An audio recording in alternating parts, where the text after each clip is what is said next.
mliopo humu ambao kwa namna moja au nyingine umeathirika kwa waliouawa, iwe ni ndugu au jamaa yako wa karibu au hata kwa kuguswa, jongee mbele muashe mshumaa.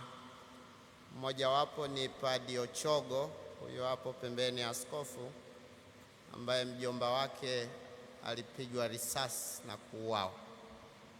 Wawili watatu, karibuni.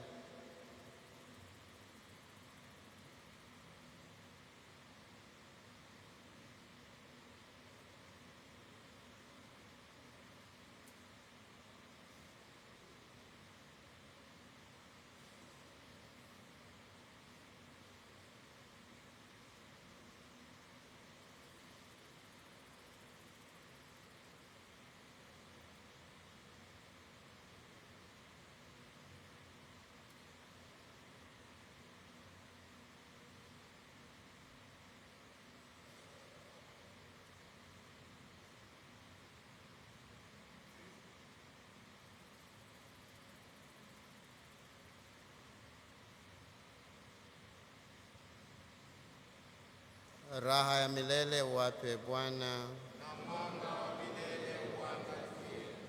Baba